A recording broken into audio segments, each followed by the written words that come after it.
like this, straight, open, cannot close. Is it healthy? Always close? Not healthy. Healthy hand is opens, closes. A hand is always closed, unhealthy. Always open, unhealthy. Like a veena. Strings very tight, no music. Very loose, no music. Just. That is tolerance. Learning to balance it out. Sahanam. Chinta vilaparita. Some people can tolerate it. But what will they do? They go on talking about it. Vilapa, crying over it. Thinking about it. No. Not only you tolerate, not only live with it, no chinta, no vilapa, no anxiety, not crying over that situation and telling everybody. Yesterday there was no food, but I never reacted,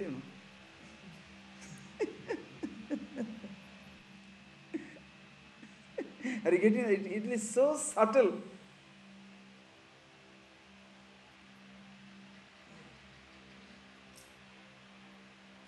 Last night there were so many mosquitoes, but I never opened my mouth. What are you doing now by reporting to me?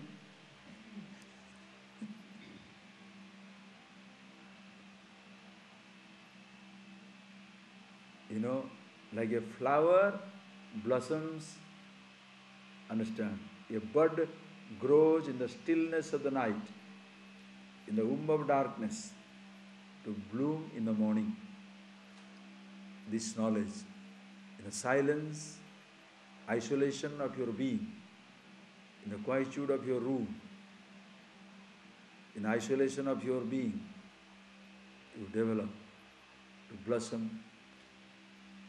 The world sees your blossoming, but not the world enjoys your fragrance. The blossomed flower is visible. The bud nobody sees. When you are preparing, nobody should know. When you are full bloom, fragrance already starts going. You don't have to worry about it. Are you getting that point, please? Therefore, why talking about it? You quietly do it all for yourself. You have tolerated a lot. You don't make a big deal out of it. Certain times you have failed. Don't worry about it. So what? Ultimately, you blossom. And that is what is important. These qualifications are as important as the truth itself. Please understand. In the presence of which it will be facilitating the understanding of this knowledge, in the absence of which a person finds it difficult to own up himself. The qualifications, the teaching, the logic, they don't produce the truth that you are. Understand these statements very clearly. The logic, the qualifications, the scriptures, the teaching do not produce the truth. The truth is self-existent. Who you are is an eternal fact, ever existing. But at this moment, the person is incapable of owning it up because there are so many different types of conditionings, impressions already in the mind. So qualification means creating a mental disposition where you shall own up the absolute reality. Like the sun is shining in the sky. The sun does not need to be purified, cleaned. But the reflection in the water is not clear.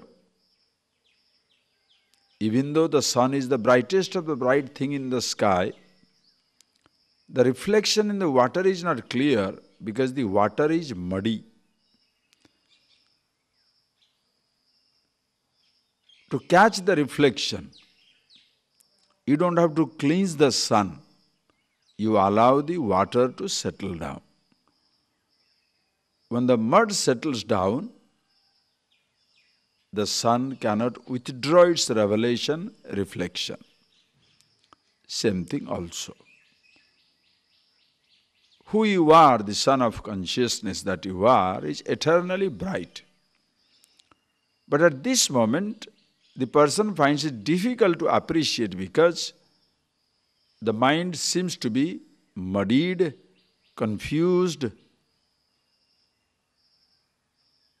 with so many different types of wrong ideas. And that is why qualification means settling down that mind, changing your attitudes. Understand? Must see it very clearly. It is changing your attitude.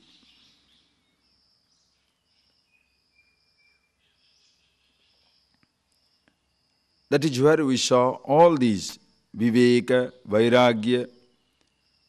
The discrimination is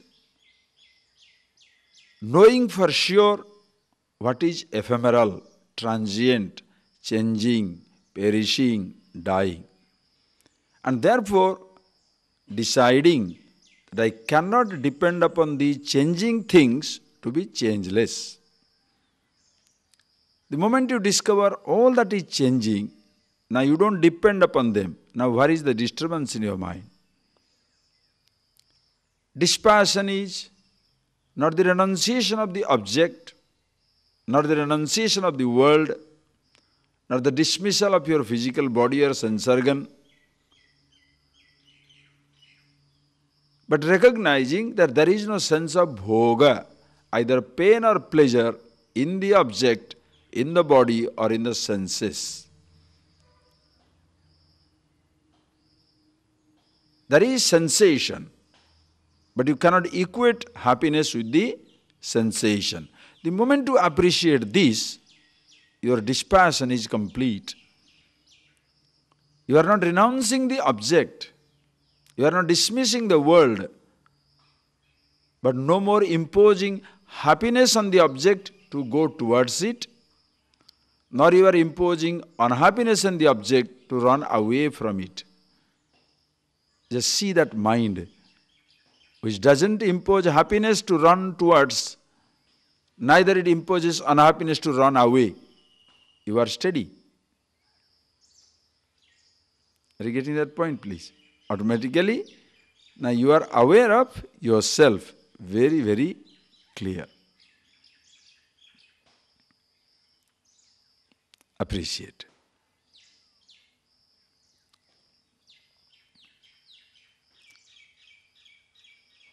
And if you can catch it, and by chance, by habit, your mind is pushing you towards something, if you can catch it at the level of the thought, it is shama. If you can catch it at the level of your sense organ, dhamma. And uparama we saw, long before we internalize something,